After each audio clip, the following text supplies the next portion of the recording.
Hey everyone, this is Chris and Sandy Bent with the Chris and Sandy Show, where we get up close and personal with some amazing guests throughout the entertainment industry. And today, like I said in every episode, we got a great one for you. Who do we have? We have with us ALYA.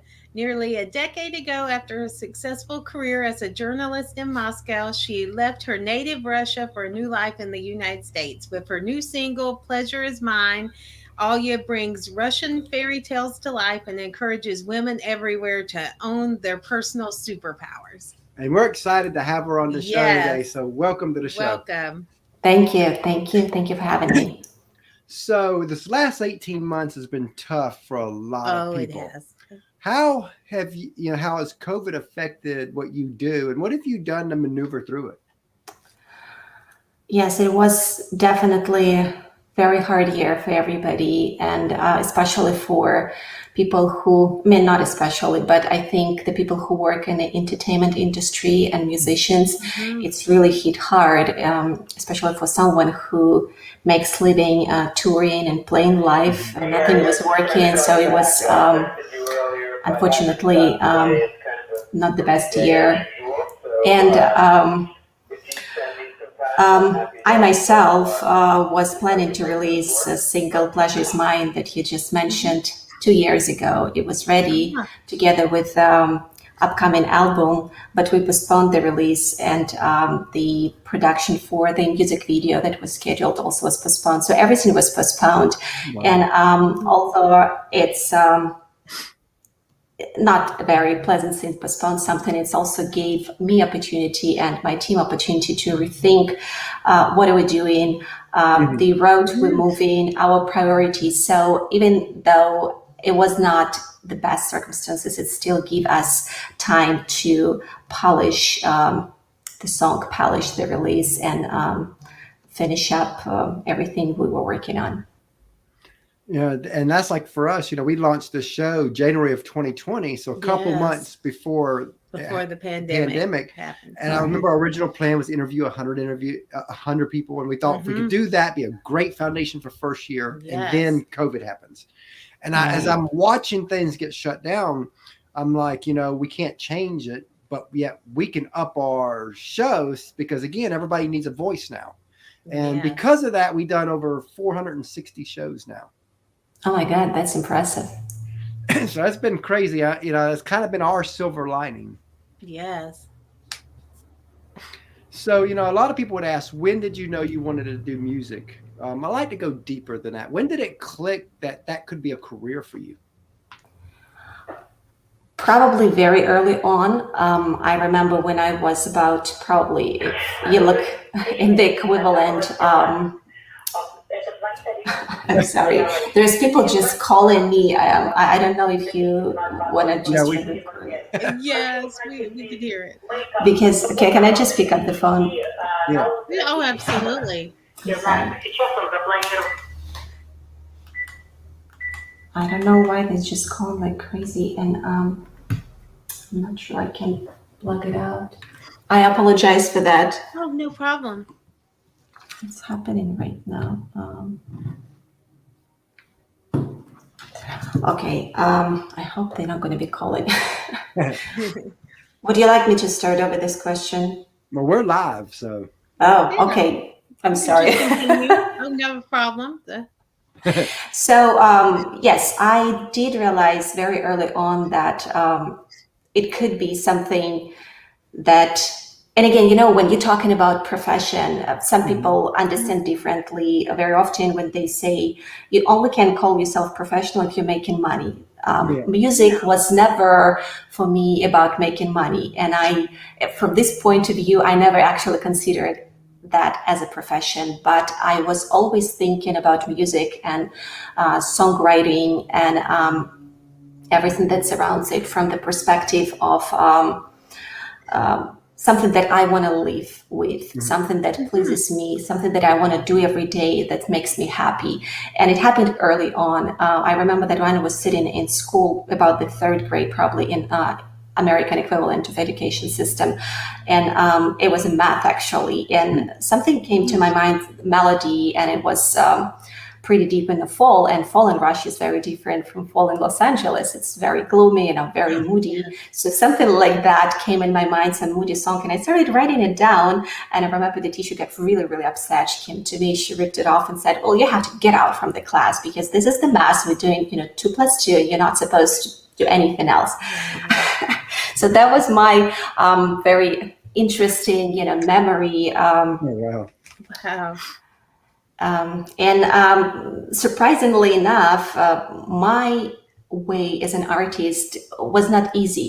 Even that very metaphorical memories that I have from my childhood, this is basically depicting my road as an artist. Sometimes some people, their careers are very obvious. They discovered early on, they sign up with a major, they became popular instantly, and that's it. And, they probably wrap up their careers also early on, but that was not my case. It was very long, interesting, fulfilling road, full of obstacles, full of discoveries. And I'm very confidently can say that I feel very mature as an artist. I know who I am, and I'm actually grateful to go through all this interesting, roads and adventures, because that's what made me who I am today. And that's actually a perfect lead-in for where I want us to go now, because as a lot of people, they see the glory of like your Blake Sheltons, your Mirandas, your Carries out there. They don't see the grind, the sacrifice, the tears, the struggles it takes, not just to get to their level, but even a career level within music. And I always want to talk about that because I think it's one of the most sugar-coated, underlooked at thing, because people think if I got talent, I can make it. But we both know that is just not true. So take us back and tell us a little bit about the struggles and sacrifices you've had to make to get to where you are. Everybody's road is unique. And the best thing that you can do is to believe in yourself. And if you're lucky enough, if there is another person in the room is believing in you as well, you're definitely going to make it through. And if it's for whatever reason will not happen even then, the life has something better offer for you. I wouldn't ever give up. I met so many talented people along the road that some of them were way more talented than me. Some of them were genius, but just some of them broke through the system. I would call it the system, and made it in public, understanding what it is when you made it. Because when you're an artist, the criteria of how successful you are very different. For outsider eye, it might be money and fame, but for majority of the artists, especially if they're really gifted, the definition of success will come down to personal satisfaction, which has to do with, do you happy with what you're doing? Are you proud with what you're doing? And unfortunately, because of how the music business is built, especially if we talk about the popular music, if you signed up with the big company, you're not independent, you're very dependent. You have to do whatever you have to do to make the machine working, to make money. And very often it burns out the artist. And so for the first thing is to understand where you're at and what team you're at. Do you want to be happy? You want to make someone happy? And this is where obstacles will be or will not be. The obstacles, if you want to just take the road wide and clear, you just, have to, and again, you don't have to be super genius or talented. It's more about perseverance, about hard working, about learning skills, about making connections, and just keep going, taking yourself out there. Don't sit in your cave, release music. Luckily, we have opportunities these days to release for independent musicians, so you can be discovered easier. Or if you don't care about that, it's just, again, hard working and just staying very true to your principles and be as unique as possible. So I mean, it is very different. If you're asking for my personal experience and struggles, I have so many of them. I mean, you're gonna run out of the showtime. So what are a few glory moments where you look back and you're like, wow, that I got to do that type moments? Well, I'm really grateful that I actually said to myself at some point, and surprisingly for me, my decision to pursue career as a musician versus continue to be as a journalist, which is kind of very close. You have a microphone either way. It came together with my immigration to the United States. And I'm very grateful that I actually said to myself, yes, I will do that. And I did it. And this is the most glorious moment, because since then I felt very comfortable in my skin. I felt that I will not be asking myself questions when I will be 99 years old or 100 years old. Oh my God, what if I do that? I just said to myself, no, it's not going to happen. I'm just going to do that. And I do not care about the results. I just want to make myself happy. I want to satisfy that creative side of me. And luckily for me, I was not just being blessed to release my music. And as I said, in the last 5 years, the music industry changed so dramatically. Anybody could do that. But I also found my listeners, and I also found people that enjoy my music. And I know that in some cases, my music was almost therapeutic for them. It helped people to overcome their difficulties and inspired someone. This is the light moments that you're asking about. Most definitely. Because, now what was the transition like from Russia to the US for you? It was not easy for me. And that's probably was the reason that later, after releasing my first album and transitioning to my second single and now to my second album, I got very into global citizenship topic and the immigration, and especially female immigration topic, because my personal experience was so inspiring and eye-opening. When you come to the new country, and I don't know if you can relate, I'm sure almost like everybody had at some point migration experience, not necessarily as global as me, but from street to street or from state to state, even from school to school.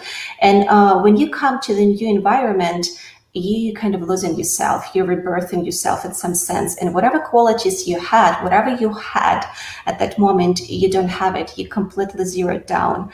And that's what happened to me. Like I used to work at that radio station. I was reading news with this step 15 minutes. So I was for 6 hours in front of the microphone. I was very comfortable, and public speaking was my strength. When I came to United States, it just suddenly disappeared. And I was shy even to open the mouth, so even call, just solve some everyday things like order something, because it wasn't me. It was somebody different. It was so raw and fresh. And on top of that, as I realized later on, was also perspective. So I wasn't sure, but also perspective of people who I am, because where I came from was also different from who I am. And with these two obstacles, transition for me was not easy. It wasn't easy for me to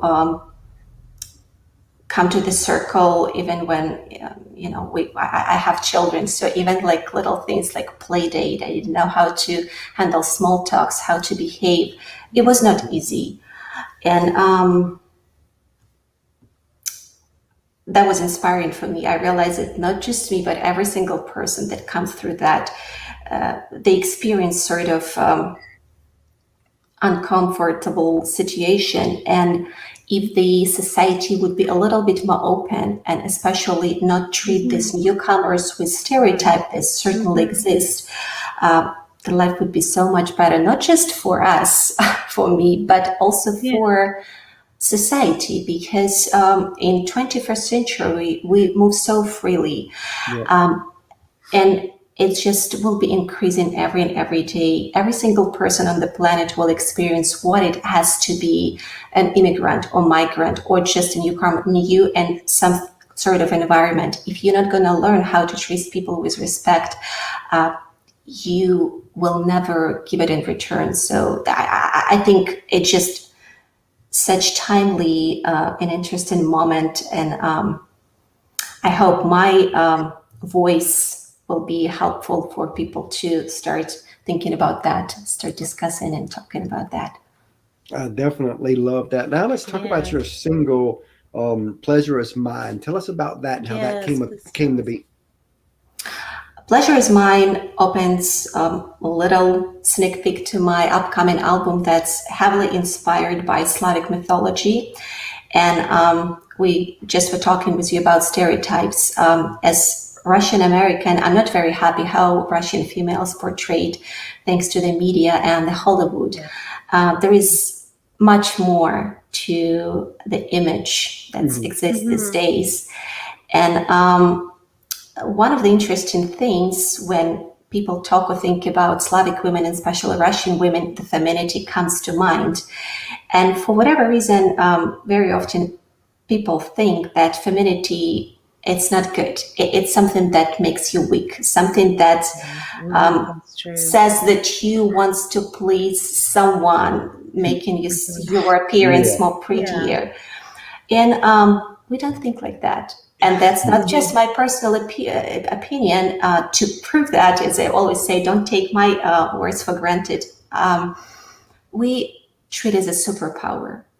We treat it as the strength. And to prove it, I went down to Slavic legends, and I took not just Russian, but all kinds of different nations that were before Russia became Russia.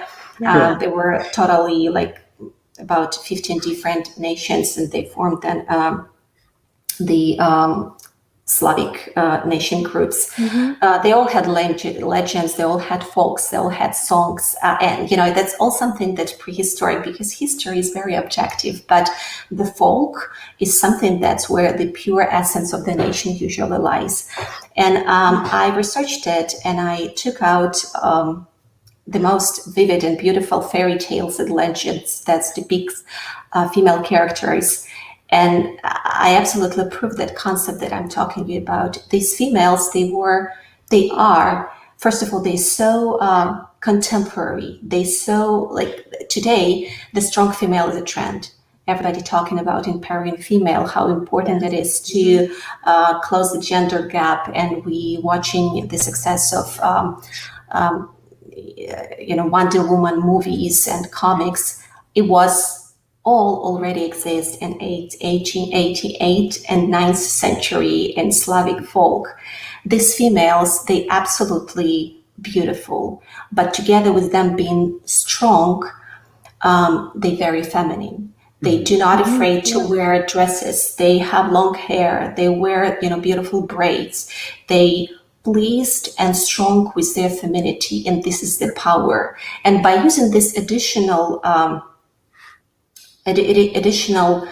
beauty, let's call the element, they not as strong in this myth and legends as men. They prevail. They better, they stronger, because this is something that makes them unique. They do not need to wear pants or tie to prove that they can rule the world. They who they are, and this is the power. And this is the wisdom that I put into the Pleasure Is Mine song, and that is song in the album, they developing the same story. I'm advocating, and I'm trying to deliver the message that, you should be who you are and do whatever pleases you. If you want to say I'm a feminist, but at the same time you would like to wear a skirt, go for it. It's your choice. You have to be very close to your nature. And this is the other interesting thing that comes from Slavic mythology that I put to pleasure in my single. If you listen to the lyric, it's metaphorically female talking together, talking to a river. And rivers were very important in Slavic mythology. They were not just trade routes, but they were also places where a lot of demons and spirits lived. It was like you talking to the nature, and by talking to the nature, you're talking to yourself. And, the song was born actually in the middle of COVID. And I think it's very symbolic when instead of going outside, we were kind of locked in our houses, in our environments, and we were forced to look inside. And I also think it's very symbolic that at this time, this song, this metaphors, all this came together.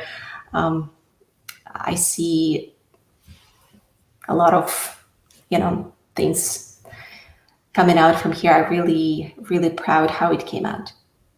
Awesome. Definitely love that. Now, as you know, a lot of people, they see you as the artist, but they don't see the team behind you. And in our opinion, the teams never get the love they deserve. They don't. So if you want to take a few moments to tell us about the team that helps you be who you are. Absolutely. I'm very proud of my team. The Single Pleasure in Mine was co-produced together with Bill Shinny. He's a Grammy and Dove award-winning super professional. He's a legendary man, and he brought the whole myriad of extremely talented people.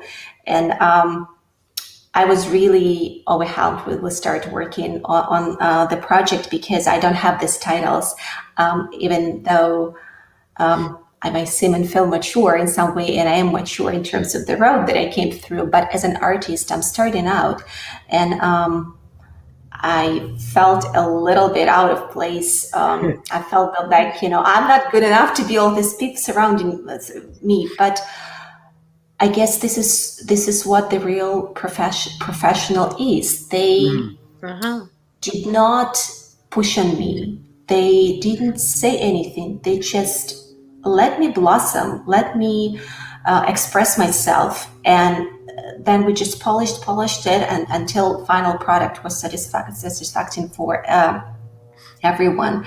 And I think it's such an important quality for producer, and I'm really thankful for Bill Shanine, for everybody who worked on Pleasure in Mine for that, because this is really important. If the artists have a vision, do not crush. And unfortunately, very often it happened with the young artists when they come to environment and they have a producer assigned to them. And instead of helping the artists to develop and grow, they just do something that has to do with their self-expression, which is very damaging to creative soul.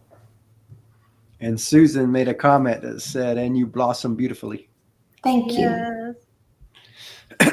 So speaking of teams and all that, we have a third co-host. We do. Our little 9-year-old that we bring on. Christopher. Let him ask 3 Perfect. questions. Sarah's going to go get him.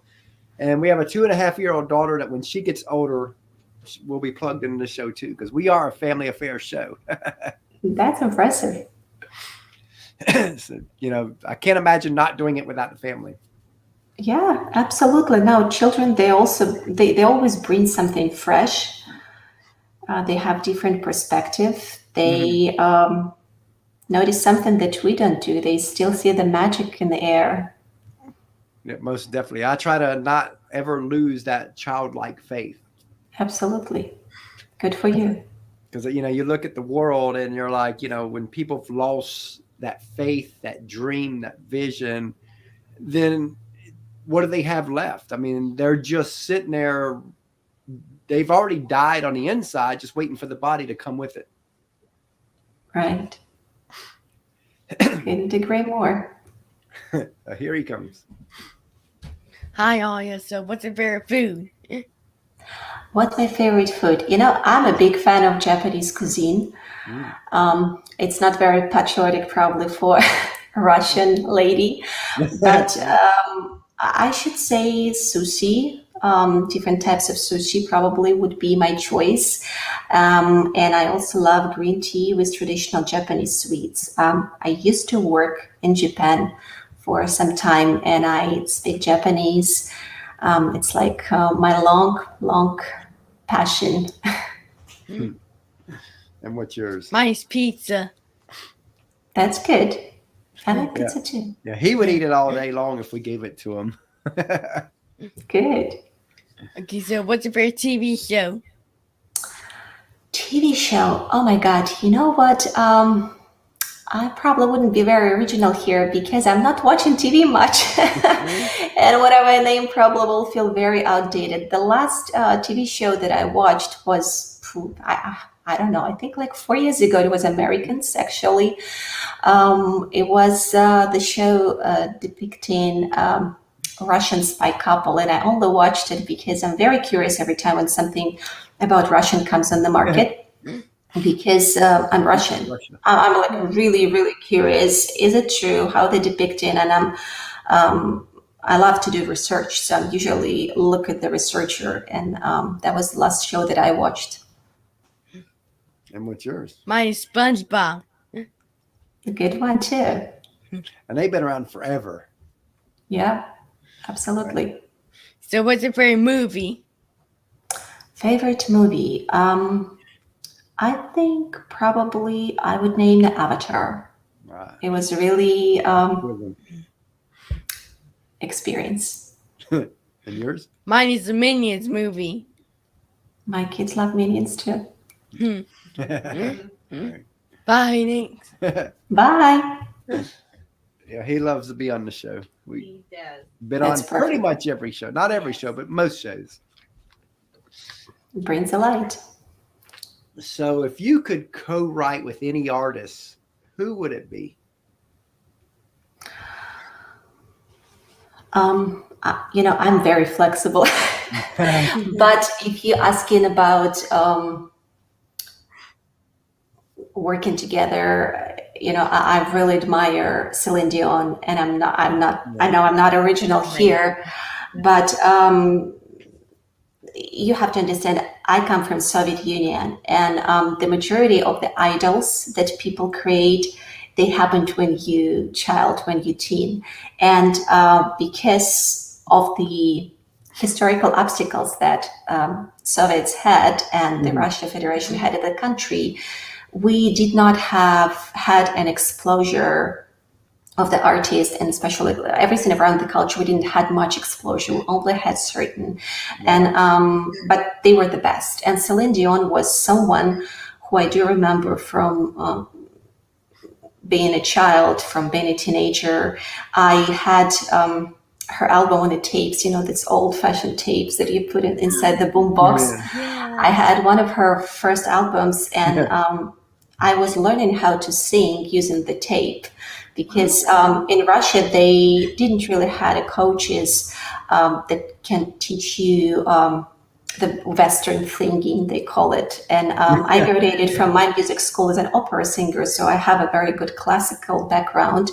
And I also used to do some folk singing prior to that. But when you learn to sounds like Celine, there is a little bit, it's different skills. So I was just basically turning on this tape and was listening and trying to copy. And that's one of my wonderful memories. And one of the auditions actually was trying her song. So yeah, if I would have a chance to ever stay on stage with her, that would be such a great, absolutely honor for me, and one of the dreams that would come true. That is awesome. Yes. Now, this probably has 1,000 answers, but just think of the one that pops in your head. But what's a song you've heard that you wish you wrote? Oh. Oh my gosh. I don't know. Something that pops out as Somewhere Over the Rainbow. Ah, It's an interesting song. Mhm. it is. Very Yes. easy and beautiful, and just like a breath of air. Everything is very natural. And one of the biggest out there ever. Oh, yes. And everybody knows that one. Everyone Yeah. knows the song. Yes. And how would you describe your music to someone who hasn't heard it yet? Very authentic, very sincere, definitely worth to live in. All right. Love that. And what are some sources of inspiration for you? people that I meet. Oh, I love that answer. Yes, love that. And what would you want your legacy to be as an artist? How would you like to be known and remembered? I would love if people would remember me as someone who made a difference in somebody's lives, because at the end of the day, as I mentioned at the beginning of our interview, I'm not doing it for personal gain. For me, being an artist means to give the better part of me, to inspire someone, to share, and not asking anything in return. So if it will make difference for someone on any level, even just make you smile, that's the legacy that I would like to be associated with me. Awesome. Awesome. And if you could say anything to your listeners and followers, what would you want to tell them? I was just encourage you to treat every day like it's your last one, and hold on to your loved ones, and just try to be present. Life is very short, but it's all yours. Yeah, the last Yes. 18 months, we've realized how short life really is. We have. It's flown by. So, as we come to a close here, let's say you had a friend of yours and they're in another country and they're about to make that transition from another country to the U.S. to pursue a musical career. What advice would you give that specific person to kind of help guide them as they run through this craziness? To come prepared, and not to be afraid of any difficulties. It's definitely, you have to definitely have a plan. You have to understand where you go, what do you do, and you need to have the best reels or demos of you that you have. And the best place to go is the language of country you speak, so you can communicate easily. The language create a lot of barriers. And even though sometimes I love to say that the art has no barriers, has no language, it does, because as we were talked with you at the beginning of the interview, it's not just about the talent. It's a business, it's a system. And there is half of the talent, but there is half of the hard work, perseverance, and the luck. So just come prepared, but project yourself on 100%, and just believe in yourself. That's really, really important. Love that. So as we close out, tell everybody how they can find you. I not a very much social media person, but I do carry Instagram page. It's ALYA.Michelson. And also there is a website, ALYAofficial.com, and also ALYAMichelson.com, where you can find not just my music, but some of my art explorations, because I also do visual installation and work with augmented reality. I involved very heavily with our family philanthropy institution, which is called Michelson Philanthropies, and we do a lot of stuff in a lot of different areas, and especially I'm very proud of my project for females, for immigrant females, and you can all learn on this webpage, and you can reach out to me or my team, and I'm always happy to help if I can. Love that. Okay. And we really enjoyed having you on the show We today, did, and we look yes. forward to having you back down the road. Mm-hmm. Thank you.